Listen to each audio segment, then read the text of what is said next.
Olá, meu nome é Danilo, eu sou professor de Geografia e hoje a gente vai aprender sobre a Bacia Amazônica. Bem, o que é interessante saber sobre a Bacia Amazônica?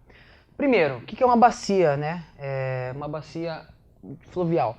É uma bacia hidrográfica, quando você tem um rio principal e você tem os seus afluentes, os rios que vão descarregar a sua água naquele rio principal, tá? É uma área.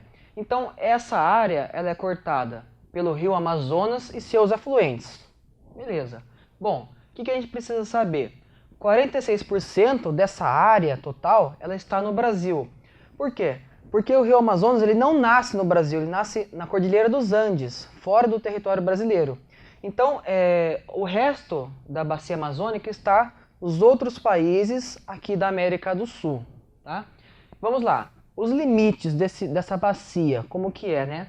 Você tem o limite ao norte, ao oeste e ao sul, o que vai delimitar essa área da bacia amazônica.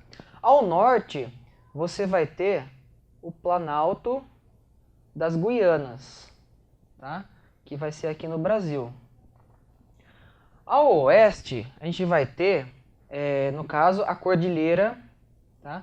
dos Andes, que é onde vai se originar o rio Amazonas. Ele nasce naquela região e não recebe o nome de Amazonas ali. Bom, e ao sul a gente vai ter o Planalto Brasileiro, tá? O Planalto Brasileiro.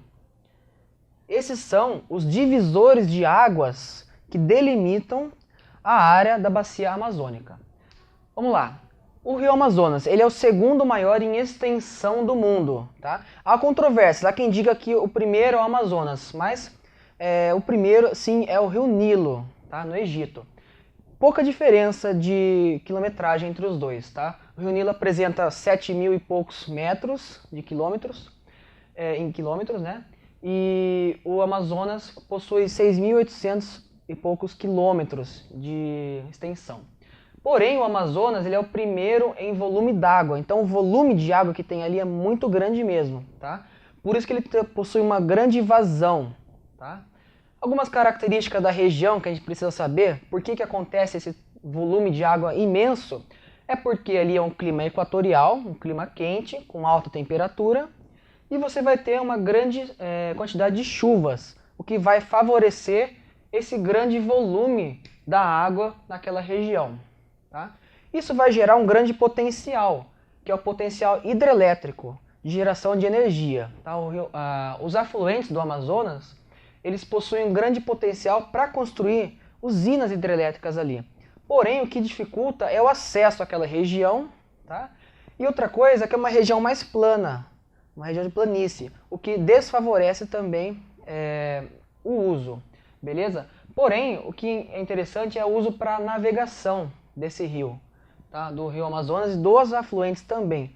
Porque a comunicação se dá através dos rios. É muito difícil você encontrar grandes rodovias na região amazônica. Então a população acaba usando os rios mesmo para transporte e para comunicação naquela região.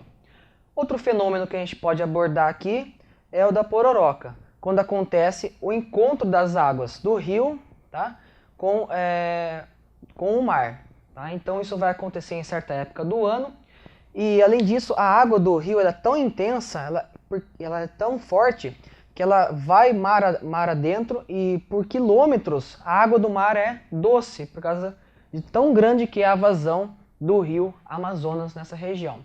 Então o que é mais importante você lembrar dessa aula aqui é o potencial que existe na região, tá? O hidrelétrico e navegação, e você saber que a bacia amazônica ela é cortada pelo Amazonas e os afluentes, e possui um grande volume de água em sua característica.